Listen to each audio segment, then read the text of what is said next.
उत्तराखंड के नैनीताल में दुष्कर्म के बाद जमकर बवाल हुआ है।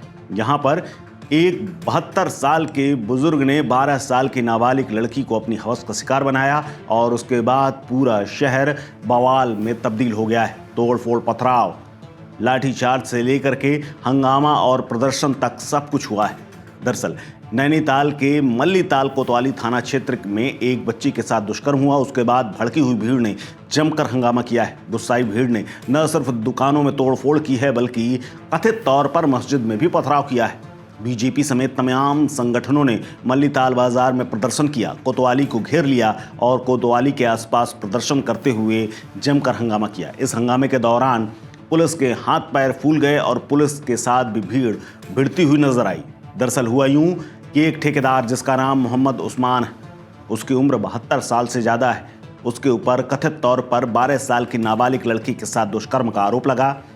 आरोप है कि आरोपी ने मां की अनुपस्थिति में बच्ची को बुलाया और उसके बाद उसके साथ दुष्कर्म को अंजाम दिया और उसे 200 रुपये दे करके कार से उतार दिया, जिस पर पुलिस ने मुकदमा दर्ज करते हुए आरोपी ठेकेदार के विरुद्ध पॉक्सो एक्ट की धाराओं में मुकदमा दर्ज करने के बाद उसे हिरासत में लिया और जेल भेज दिया है। वहीं इस घटना के बाद पूरा शहर उबल पड़ा। इस घटना से शहर में तनाव आ गया और तनाव के बाद पुलिस फोर्स तैनात रही, लेकिन इसके बावजूद भी शहर में कई जगह बवाल हुआ। माहौल खराब होने के बाद पूरा शहर बंद हो गया, बाजार बंद है और आज भी यहां बंद बुलाया गया है। उग्र भीड़ ने गाड़ी पर पथराव किया, इसके अलावा कई वाहनों को तोड़फोड़ की। इसके अलावा दुकानों में रखे हुए सामान को भी फेंक दिया गया और कई लोगों के साथ मारपीट भी की गई है। कई घरों में ईंट पत्थर फेंके गए हैं। इस घटना के दौरान कई घरों के शीशे भी टूटे।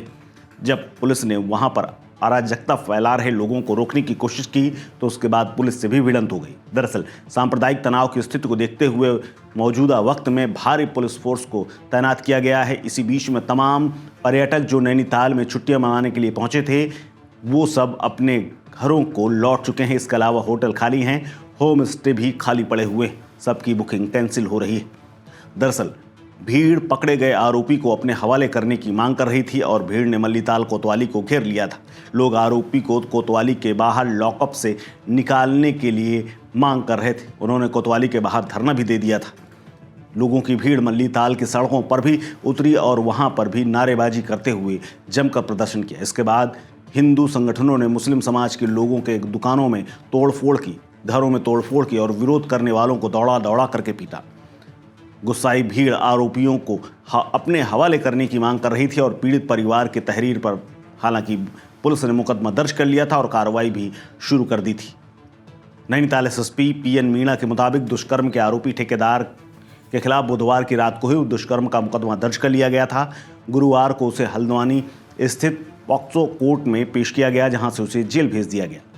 वहीं दूसरी तरफ जानकारी यह भी सामने आई कि मल्लीताल क्षेत्र के रहने वाली 12 साल की एक बच्ची के साथ ठेकेदार ने दुष्कर्म किया था जब उसकी मां घर से बाहर गई थी। बच्ची की ओर से जब इसकी जानकारी अपनी मां को दी गई तो उसके पैरों के तले जमीन खसक गई। उसके बाद उसने आसपास के लोगों की मदद के साथ पुलिस को बुलाया और पुलिस में जाकर के कंप्लेन की, लेकिन जैसे ही ये मामला हिंदू संगठनों के हाथ लगा तो भीड़ ने 1 किलोमीटर तक अराजकता फैलाई।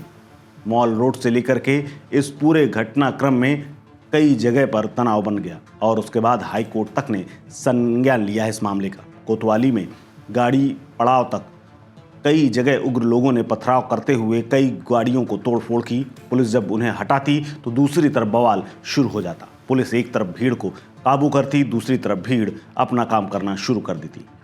बुधवार के दिन जैसे ही हिंदू संगठनों को इसकी जानकारी लगी तभी से बवाल शुरू हो गया था और ये बवाल गुरुवार को भड़कता हुआ और नजर आया।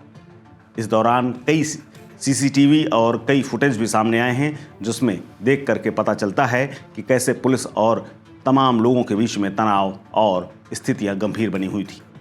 पुलिस भी कार्रवाई की बात कह रही है, लेकिन इसके बावजूद भी गुस्साए लोगों ने और प्रदर्शनकारियों ने एक बाजार में विशेष समुदाय के लोगों को खास कर निशाना बनाया। कई जगह पुलिस ने रोकने की कोशिश भी की, तब भी प्रदर्शनकारी उनके साथ भी उलझते हुए नजर आए। इस खबर में फिलहाल इतना ही। अपडेट्स के लिए बने रहिए वन इंडिया हिंदी के साथ। नमस्कार।